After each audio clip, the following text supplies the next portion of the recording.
এক বেলা খাই আর এক বেলা খাইতে পারি না। বর্তমানে এই শুনেছি, ট্রিটমেন্টও চালাইতে পারতেছি না। কতদিন যাবত এই অবস্থা? আজকে 25 বছর। এই অবস্থা? জি। 13 বছর যাবত কোথায় আসছে? বাসায় আছি, বাসার বাইরে যাইতে পারি না, কেউ সাথে কাজ করতে পারি না। আচ্ছা কেউ আচ্ছা। কাজে নেয় না। প্রিয় বন্ধুরা, ভিডিও করেই টাকা দিই। আপনি ভিডিও করেই দিতেন এই 13 বছর, 25 বছর জি। চিকিৎসা হয়নি তো আসলে। এই দু একটা নাভা ট্যাবলেট খেয়ে কি আর এগুলো ভালো হবে? ভর্তি হয়ে থাকতে হবে, একটা ট্রিটমেন্টের প্রসেস আছে, লং টাইম থাকতে হবে। দেখেন তো অবস্থাটা। আপনি ভিডিও করেই দিতেন, দেন নাই তো আপনি। আমি 5,000 টাকা দিতেই ভর্তি হয়েছে। এখন আমি অহংকার করতেছি না, আল্লাহ যেন আমার ভিতরে অহংকার না নিয়ে আসে, তাহলে আমি নিজেও হয়তো একটা সময় শেষ হয়ে যাব। প্রিয় বন্ধুরা, আমাদের মেসেজ হচ্ছে মানুষের ভিতরে মানবিকতা তো আসা উচিত নাকি? এই যে মানুষটা দিন রাত 24 ঘন্টা বিভিন্ন জায়গাতে চুলকায়, ব্যথার যন্ত্রণায় ছটপট করে, বিভিন্ন জায়গা থেকে শরীরে রক্ত, দেখেন চুলকানোর পরে রক্ত বের হয়ে যাচ্ছে। এই যে মানুষ হিসাবে এটা দায়িত্ব আমাদের।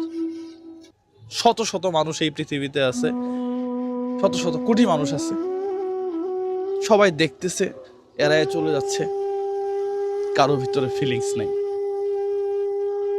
একটা মানুষের এটাই মনুষ্যত্ব হওয়া উচিত। আপনি যখন কোথাও যাচ্ছেন, আশেপাশের মানুষগুলা কি অবস্থায় আছে দেখা। এটা আমরা হয়তো সবাইকে সাহায্য করতে পারি না। প্রিয় বন্ধুরা, আমার রেস্টুরেন্টে আসলে আমি কথা বলি না, এটা সত্য কথা। সবার সাথে কথা বলা সম্ভব না, কিন্তু আমি দেখি, দেখতে ভালো লাগে, মায়া লাগে আমার।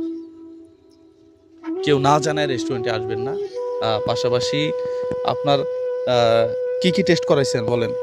4টা টেস্ট করাইছি, এই যে উপরে 4টা, আর বাকি নিচে 3টা টেস্ট আছে। কয় টাকা খরচ হয়েছে? এন খরচ হয়েছে 360 টাকা, আর বাকিগুলোর দাম অনেক বেশি আর কি। 7,000 একটা টেস্টেই 7,000 সামথিং লাগবে। কোন জায়গায়? এটা বাইরে করাইতে হবে, এটা হাসপাতালে নাই এটা পরীক্ষা। কি এমন টেস্ট প্রিয় বন্ধুরা হাসপাতালে থাকবে না কেন? ভাই, হাজার হাজার শত শত কোটি টাকা এখানে বাজেট হয়। এমটি। হ্যাঁ, এমটি টেস্টের নাম হলে এমটি। আপনি যোগাযোগ করছিলেন? আমি কয়েকজনের সাথে আলাপ করছি, ওনারা না, হবে, এখানে হবে, এখানে হয়ও হয়তো, কিন্তু সিস্টেম গুলো আলাদা, বুঝছেন? রোগী এক জায়গায়, টেস্ট করবে মক্কাতে, ব্লাড দিবে মদিনাতে, রোগী আর খুঁজেই পাবে না, এই রোগী খুঁজেই পাবে না যে এখানে টেস্ট কই করা লাগে, বিশ্বাস করেন।